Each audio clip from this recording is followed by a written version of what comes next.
तो चलिए दोस्तों डिस्कस करते हैं कुछ स्टॉक्स को जो अभी भी बाइंग रेंज में अवेलेबल हैं।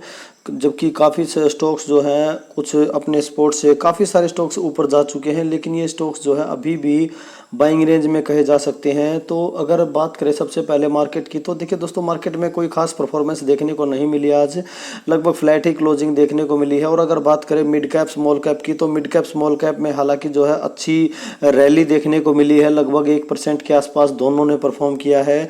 तो अगर आपके पोर्टफोलियो में small cap mid cap stocks ज़्यादा है तो आपके पोर्टफोलियो ने ज़रूर जो है निफ्टी को बीट किया होगा। अगर बात की जाए मेरे पोर्टफोलियो की, तो fine Organics top most holding होने के बावजूद भी जो है मेरे पोर्टफोलियो ने निफ्टी को बीट किया है। तो देखिए दोस्तों, हमें मार्केट कहीं भी जाए, ऊपर जाए नीचे जाए, हमें मार्केट पर फोकस नहीं करना चाहिए मेरे हिसाब से। और जो है हमें जो भी स्टॉक बाई करना है, अपने स्टॉक्स पर हमारा फोकस होना चाहिए कि जिस स्टॉक पर हम नज़रें जमाए हुए हैं वो स्टॉक ऊपर जा रहा है नीचे जा रहा है, हमें अपने स्टॉक की मूवमेंट पर नज़र रखनी चाहिए, ना कि मार्केट पर नज़र रखनी चाहिए।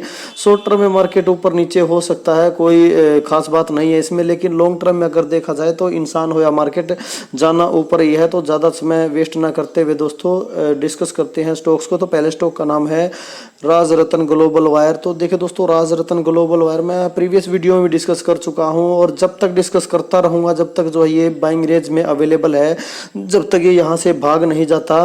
तो देखिए दोस्तों, अगर आज के परफॉर्मेंस की बात की जाए तो वही पिछला लो 718 रुपये का, 718 रुपये से तो नीचे शायद नहीं गया है। अगर रिसेंट डेटा की बात मैं करूं, रिसेंट परफॉर्मेंस की बात करूं, 718 से नीचे तो शायद अब तक नहीं गया, लेकिन आज भी इसने 718 का लो टच किया है। और लास्ट मोमेंट में आप देख सकते हो, थोड़ा सा मार्केट क्लोजिंग के टाइम जो है बाइंग देखने को मिली है इसमें, 724 रुपये 50 पैसे पर क्लोजिंग दी है। तो देखिए दोस्तों, अगर लिस्टिंग की बात की जाए तो कंपनी काफ़ी पुरानी है बाजार में, कंपनी को लिस्ट हुए काफ़ी साल हो चुके हैं, लगभग कही जा सकती है कि 14 जुलाई 1995 से कंपनी बाजार में है। तो कंपनी ने जो है, कंपनी के मैनेजमेंट ने हर प्रकार की मंदी, हर प्रकार का रिसेशन सब कुछ देखा हुआ, हर उतार चढ़ाव से जो है कंपनी के मैनेजमेंट गुजर चुकी है। तो बिजनेस मैंने आपको प्रीवियस वीडियोज में बताया है, बिल्कुल फाइन ऑर्गेनिक्स की तरह का ये business tyre Beed wire company बनाती है। टायर बीड वायर में 50% का मार्केट शेयर इंडिया में कंपनी इंजॉय करती है और largest tyre Beed wire manufacturer कही जा सकती है एशिया में भी, अगर चाइना को छोड़ दिया जाए। और एक खास बात और दोस्तों, इसके जो 85% कस्टमर है वो 5 साल से भी ज़्यादा समय से कंपनी के साथ जुड़े हुए हैं, ये इसकी सबसे अच्छी बात कही जा सकती है। तो आप दोस्तों देखिए, मार्केट साइज पर मत जाइए, कंपनी के बिजनेस पर जाइए। अगर आपको कंपनी के बिजनेस की जरा सी भी समझ है तो आप इस स्टॉक में रुक पाओगे, इसको होल्ड कर पाओगे, इसको बाई कर पाओगे। इक्विटी बहुत बहुत ज़्यादा रिस्की है दोस्तों, नीचे के लेवल पर बाई करके बैठना होता है दोस्तों, तभी मोटा पैसा बनता है। और नीचे के लेवल पर जो है बाई करना दुनिया का सबसे मुश्किल काम है, जबकि नीचे के लेवल पर रिटेल इन्वेस्टर के लिए सेल करना सबसे आसान काम है, डर कर भाग जाते हैं। लेकिन जो टिक गया दोस्तों उसी का पैसा बनेगा, और टिकेगा कब, जब हमें कंपनी के बिजनेस की समझ होगी। तो अगर आपके पास जो है स्टॉक है तो होल्ड कीजिए, नहीं है तो बाय कीजिए, कोई कॉल टिप या रिकमेंडेशन नहीं है। अपनी जो है स्टडी के हिसाब से ही काम करें, अपनी रिसर्च के हिसाब से काम करें, अपने फाइनेंशियल एडवाइजर से संपर्क करें, बाय करना है नहीं करना है, कोई रिकमेंडेशन नहीं है। तो अगर बात करें पी की, तो चलो पी इतना ज़्यादा मैटर नहीं करता है। तो देखिए दोस्तों, जैसे एंट्री बैरियर हमने फाइन ऑर्गेनिक्स में देखे थे, वैसे ही एंट्री बैरियर जो है राज रतन ग्लोबल वायर में है। इंडिया में 50% का मार्केट शेयर कंपनी एंजॉय करती है, मैंने आपको ऑलरेडी बता दिया। और जो है यहाँ हाई एंट्री बैरियर है टायर बीड वायर इंडस्ट्री में, किस कारण, लॉन्ग अप्रूवल साइकिल होने के कारण जो टायर मैन्युफैक्चरर हैं कंपनीज, उनसे जो है अप्रूवल लेना पड़ेगा, और वो काफ़ी लंबा टाइम कंज्यूमिंग प्रोसेस है। क्योंकि ये एक क्रिटिकल प्रोडक्ट है। जैसे फाइन ऑर्गेनिक्स ये ओलियो केमिकल बेस्ड एडिटिव्स काफ़ी क्रिटिकल होते हैं, तो उसी प्रकार टायर बीड वायर भी एक टायर के लिए काफ़ी क्रिटिकल इंग्रेडिएंट माना जाता है। अगर बात की जाए कंपनी के क्लाइंट की, तो आप यहाँ पर देख सकते हो इंडियन क्लाइंट के नाम लिखे हुए हैं, थाईलैंड के क्लाइंट के नाम लिखे हुए हैं, क्योंकि देखिए दोस्तों कंपनी थाईलैंड में भी 25% का मार्केट शेयर एंजॉय करती है। और इंटरनेशनल क्लाइंट के नाम लिखे हुए हैं, आप पढ़ सकते हो। और अगर बात की जाए आरओई की, तो कंपनी के पास हेल्दी आरओई 25% से ऊपर का आरओई कहा जा सकता है। और आरओई के साथ साथ जो है यहाँ पर सेल्स ग्रोथ, प्रॉफिट ग्रोथ दोनों तरह के, यानी कंपनी मेहनत भी अच्छी कर रही है और कंपनी का जो आरओई है वो भी काफ़ी अच्छा कहा जा सकता है। शेयर होल्डिंग पैटर्न एक बार दिखाना चाहूँगा दोस्तों, जो है प्रमोटर इंक्लूडिंग प्रमोटर्स जो है सभी बाई कर रहे हैं। अगर इंस्टीट्यूशनल इन्वेस्टर्स की बात की जाए तो डीआई एंड एफआई दोनों जो है बाई कर रहे हैं। और अगर बात करें पब्लिक की, तो बिक वाली कर रही है पब्लिक। तो देखिए दोस्तों, माल जो है पब्लिक से यहाँ पर छीना जा रहा है, क्योंकि पब्लिक तंग आकर जो है माल बेच रही है, पैनिक सेलिंग कर रही है, घबरा कर निकल रहे हैं। उसका फायदा जो है ये बड़े इंस्टीट्यूशन एंड प्रमोटर उठा रहे हैं। तो देखिए दोस्तों, अगर बात करें टेक्निकल्स की, तो अपने ऑल टाइम हाई से 48% के डिस्काउंट पर स्टॉक अभी अवेलेबल है। तो काफ़ी अच्छा डिस्काउंट, लगभग आधा टूट चुका है अपने जो है ऑल टाइम हाई से बात की जाए। तो देखिए दोस्तों, ये जो लेवल मैंने मार्क कर रखा है यहाँ पर आप देख सकते हो, जो स्पॉट का लेवल है वो मैंने मार्क कर रखा है 700 रुपये का। तो देखिए दोस्तों, अभी तक तो जो है 18 रुपये का जो लो है वही इसने लगाया है। जैसे ही 718 पे आता है फिर से बाइंग आ जाती है, जैसे ही 718 पे फिर से बाइंग आ जाती है। तो 718 से तो नीचे गया नहीं है, लेकिन अगर मार्केट क्रैश होती है कुछ ना कुछ, मेरा कहने का मतलब ये है दोस्तों, अगर मार्केट में गिरावट बहुत ज़्यादा होती है तो ही ये 700 का लेवल दिखा सकता है। तो मुझे यहाँ पर जो है मार्जिन ऑफ सेफ्टी सबसे ज़्यादा दिखाई देती है, क्योंकि अगर मार्केट गिरती है तो काफ़ी सारे स्टॉक्स हैं जो मार्केट की गिरावट के साथ ही नीचे आते हुए दिखाई देंगे। लेकिन ये अगर इस स्टॉक की बात की जाए तो हो सकता है, मुझे ऐसा लगता है स्टॉक ने साबित भी किया है कि जैसे ही मार्केट में गिरावट होती है तो इसको कोई खास फर्क नहीं पड़ता, क्योंकि ऑलरेडी काफ़ी डाउन है, जो है अपने मेजर स्पॉट पे कहा जा सकता है। तो यहाँ से नीचे जाने की उम्मीद मुझे पर्सनली नहीं है। अगर बिल्कुल ही मार्केट क्रैश होती है तो 700 रुपये के लेवल तक गिर सकता है, लेकिन 700 से नीचे जाने की उम्मीद मुझे नहीं है। बाकी आप अपनी रिसर्च के हिसाब से, स्टडी के हिसाब से काम करें। मैं इसको क्लोजली ट्रैक करता हूँ, इसलिए मैं ये बात कह रहा हूँ। तो बाकी आप जो है अपनी रिसर्च के हिसाब से काम करें। तो दूसरी कंपनी का नाम है दोस्तों विनाती ऑर्गेनिक। वीकली डिस्कस करते हैं। पहले वीडियोज़ में मैं इनको कवर कर चुका हूं, लेकिन जो है कुछ नए सब्सक्राइबर जुड़ते हैं तो उनको भी थोड़ा पता चल जाना चाहिए, इसीलिए ये ज़्यादा दिन शायद अपने स्पॉट पर नहीं रहने वाले हैं। हो सकता है यहाँ से इनमें अच्छी तेज़ी दिखाई दे, क्योंकि अगर राज रतन की बात करूँ तो काफ़ी दिनों से इसी लेवल पर ट्रेड कर रहा है। विनाती ऑर्गेनिक्स की बात की जाए तो विनाती ऑर्गेनिक्स लगभग 2 साल 2.5 साल के आसपास, 2.25 साल हो चुके हैं वैसे इसी लेवल पे जो है ऊपर का लेवल कहा जा सकता है जो है 2200 के आसपास का, और नीचे का लेवल जो है 1700 के आसपास का, इसी रेंज में फंसा हुआ है। विनाती ऑर्गेनिक्स की बात की जाए, कंपनी ये भी काफ़ी पुरानी है। अगर लिस्टिंग की बात की जाए तो जो है वही 1995, 14 जुलाई 1995 के आसपास की जो लिस्टिंग है, इस कंपनी की भी वही लिस्टिंग है और राज रतन ग्लोबल वायर की भी वही लिस्टिंग है। दोनों काफ़ी पुरानी कंपनी है, काफ़ी वास्टली एक्सपीरियंस्ड मैनेजमेंट दोनों कंपनीज का कहा जा सकता है। तो देखिए दोस्तों, ये भी नहीं, यही एक जो है लो बीटा स्टॉक है। राज रतन तो चलो थोड़ा बहुत वोलेटाइल हो सकता है, लेकिन ये जो है बिल्कुल ही लो बीटा स्टॉक है। ज़्यादा गिरावट है इसमें भी, बिल्कुल मार्केट की गिरावट के साथ शायद कोई गिरावट आपको देखने को ना मिले। तो मार्जिन ऑफ सेफ्टी यहाँ भी मुझे नज़र आता है। तो 1800 का जो लेवल है, बिल्कुल ख़राब रिजल्ट के बाद इसने 1800 का लेवल टच किया था, उससे नीचे तो चलो अभी तक तो नहीं गया है।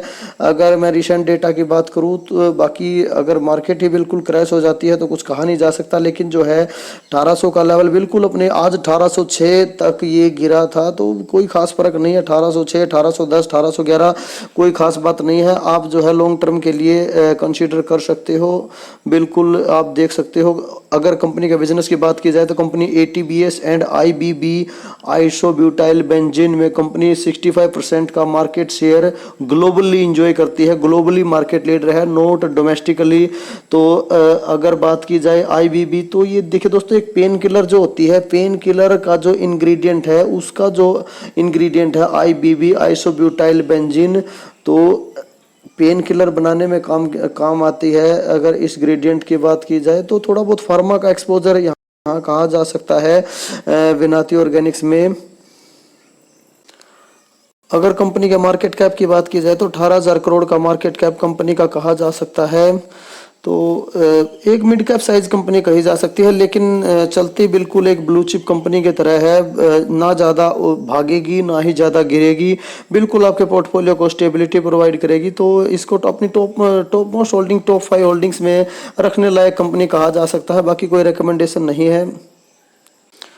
तो नेक्स्ट कंपनी को डिस्कस करते हैं दोस्तों, हरिओम पाइप। तो देखिए दोस्तों, ये उस तरह की कंपनी नहीं है जैसी दो कंपनी पहले डिस्कस की मैंने। हो सकता है कि मार्केट की गिरावट के साथ इसमें आपको ज़्यादा गिरावट दिखाई दे जाए। अगर इसके मार्केट कैप की बात करूँ तो मार्केट कैप आपको बिल्कुल जो है 1500 करोड़ के आसपास का मार्केट कैप आपको नज़र आता है। तो नियरली आप माइक्रो कैप बोल सकते हो या पेनी कैप भी बोल सकते हो। तो माइक्रो कैप मानकर आप चल सकते हो कंपनी को। तो देखिए दोस्तों, कंपनी स्टील सेक्टर से बिलोंग करती है, स्टील से कुछ ना कुछ बनाकर बेचती है। कंपनी स्टील के पाइप बनाती है। और अगर स्टील पाइप में बात की जाए तो एपीएल अपोलो ट्यूब्स जो है मार्केट लीडर है। तो पहली प्रायोरिटी, हालांकि एपीएल अपोलो ट्यूब्स में आज तेजी देखने को मिली है, लेकिन इसमें गिरावट देखने को मिली है। देखिए दोस्तों, एएसएम लिस्ट से तो वैसे बाहर आ चुका है। एएसएम लिस्ट में था तो सोच रहे थे कि उसकी वजह से नहीं भाग रहा है। एएसएम लिस्ट में है तो वैसे ही डाल देते हैं, एएसएम लिस्ट में ज़्यादा भागता है तो। लेकिन एएसएम लिस्ट में तो केसोल भी है, लेकिन वो लगातार ऑल टाइम हाई पे हाई मारता जा रहा है। तो एएसएम लिस्ट से तो वैसे बाहर आ चुका है। लेकिन मैंने आपको प्रीवियस वीडियो में बताया ही था कि जो इसका रिजल्ट है वो बाजार को ज़्यादा पसंद नहीं आया है। रिजल्ट में जो है पहली बार कह सकते हो आप थोड़ी गिरावट देखने को मिली है क्वार्टर ऑन क्वार्टर बेसिस पे, और वाई ऑन वाई बेसिस पे भी बोल सकते हो। वाई ऑन वाई बेसिस पे तो चलो थोड़ा ठीक है परफॉर्म किया, लेकिन क्वार्टर ऑन क्वार्टर बेसिस पे जो है थोड़ा गिरावट देखने को मिली है। तो इस वजह से स्टॉक जो है थोड़ा अंडर परफॉर्म कर रहा है, क्योंकि मोमेंटम स्टॉक बना हुआ था। अब थोड़ा सा रेस्ट करेगा, उसके बाद ही थोड़ा भागेगा। तो तब तक आप जो है थोड़ी बहुत बाइंग इसमें स्टार्ट कर सकते हो। 20% के आसपास का डिस्काउंट इसमें आप बिल्कुल मानकर चल सकते हो। तो देखिए दोस्तों, अपने ऑल टाइम हाई से 21% का डिस्काउंट की आप बात कर सकते हो। तो थोड़ा आज गिरावट देखने को मिली है, इस वजह से जो है 21 साढ़े 21% का डिस्काउंट जो है ऑल टाइम हाई से अवेलेबल है। ज़्यादा डिटेल में डिस्कस इसलिए नहीं कर रहा हूँ दोस्तों, क्योंकि वीडियो ना चाहते हुए भी ज़्यादा लंबा बन जाएगा। लेकिन अगर बात की जाए वीनस पाइप की के साथ मैंने इसका कंपेरिजन किया था, तो वीनस पाइप में देखो कंसिस्टेंसी थोड़ा सा ज़्यादा दिखाई देगी आपको। आप जो है अगर चलो मैं दिखाई देता हूँ आपको, जो है profit growth and sales growth का चार्ट दिखा देता हूँ। तो देख सकते हो दोस्तों, ये डेटा जो है ये वीनस पाइप का है। बिल्कुल आपको यहाँ पर कंसिस्टेंसी दिखाई देगी, सब कुछ जो है हाईएस्ट एवर दिखाई देगा। कोई भी किसी भी प्रकार की गिरावट यहाँ पर नहीं दिखाई दे रही, जो इसके शेयर प्राइस में फ्लक्चुएट हो रही है, चाहे सेल्स हो चाहे प्रॉफिट हो। बिल्कुल कंसिस्टेंसी के साथ highest ever sale, highest ever profit आपको दिखाई देंगे।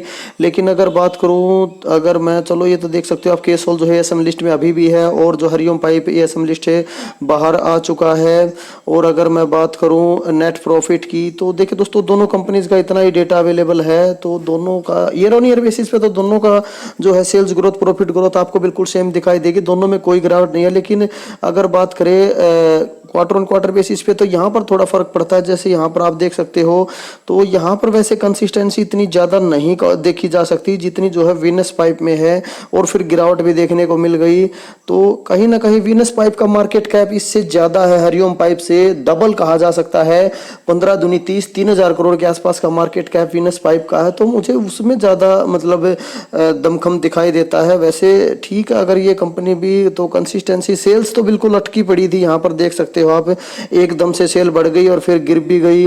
और अगर प्रॉफिट्स भी ऐसे ही बिल्कुल सेल्स की तरह अटके हुए थे और अब गिर भी गए। वैसे वीनस पाइप देखो, वीनस पाइप डिस्काउंट नहीं है, करे तो करे क्या, डिस्काउंट हरिओम पाइप में है। तो वीनस पाइप को ऑल टाइम हाई पे कैसे खरीदेंगे? तो आप या तो हरिओम वीनस पाइप में करेक्शन का वेट कर सकते हो, ठीक है, या फिर आपको फिर अगर स्टील पाइप में जाना ही है तो आप जो है हरिओम पाइप में को ले सकते हो। लेकिन जो है इसमें कंसिस्टेंसी इतना ज़्यादा वैसे मुझे नज़र नहीं आती जितनी वीनस पाइप में नज़र आती है। कंसिस्टेंसी के हिसाब से वीनस पाइप ज़्यादा बढ़िया कही जा सकती है। और अगर आप बिल्कुल ही रिस्क नहीं लेना चाहते मेरी तरह, तो आप एपीएल अपोलो ट्यूब्स के साथ जा सकते हो। वहाँ पर आप वेटेज भी थोड़ी ज़्यादा दे सकते हो, यहाँ पर आपको थोड़ा सा कम वेटेज देनी पड़ेगी। तो क्योंकि ये कंपनीज बिल्कुल माइक्रो कैप है, वो भी माइक्रो कैप भी कही जा सकती है वीनस पाइप जो है वो, लेकिन थोड़ा स्मॉल कैप बनने वाली है, स्मॉल कैप बनने के ज़्यादा नज़दीक है। लेकिन एपीएल अपोलो ट्यूब एक लार्ज कैप कंपनी कही जा सकती है, तो उसमें जो है वेटेज आप थोड़ा ज़्यादा देकर भी चल सकते हो। तो बाकी ठीक, अगर आपको रिस्क लेना है तो दोनों में से आप जो है, अभी तो हरिओम पाइप में ही डिस्काउंट है, वीनस पाइप में कोई डिस्काउंट अवेलेबल नहीं है। बाकी ठीक है, आप अपने रिसर्च के हिसाब से ही काम करें। तो देखिए दोस्तों, स्पॉट जो है 50-50 रुपए के गैप पर आप मान सकते हो। ये डेली चार्ट है, डेली चार्ट में आपको 50-50 रुपए के गैप पर स्पॉट दिखाई देंगे। नेक्स्ट स्पॉट इसका जो है 500 रुपए का आप जो है यहाँ पर देख सकते हो। और उससे नेक्स्ट स्पॉट की बात की जाए तो 450 रुपए का स्पॉट आपको दिखाई देगा। उसी तरह आगे 400 रुपए का। तो देखिए 50-50 रुपीज़ के गैप पर आप जो है थोड़ी क्वांटिटीज बाई करते चल सकते हो। फर्स्ट इंस्टॉलमेंट आप यहाँ पे लगा सकते हो, बिल्कुल आप बाइंग लेवल पे कहा जा सकता है। सेकंड इंस्टॉलमेंट के लिए आप 500 रुपये का वेट कर सकते हो, फिर 450, इस तरह से आप काम कर सकते हो। तो देखिए दोस्तों, नेक्स्ट कंपनी को यहीं डिस्कस कर लेता हूं। अगर मैं बात करूं नेक्स्ट कंपनी की, तो पीआई इंडस्ट्रीज़ का जो है नाम देखने को मिलेगा। तो पीआई इंडस्ट्रीज़ की अगर बात की जाए तो आज इसमें काफ़ी गिरावट देखने को मिली है लगभग। तो आप देख सकते हो यहाँ पर ऑल टाइम हाई से डिस्काउंट की बात की जाए तो अगर 3500 रुपये के लेवल तक ये पहुँच जाता है तो आपको 12% का डिस्काउंट दिखाई देगा। लेकिन अब अभी करंटली जो है डिस्काउंट अभी करंटली 3700,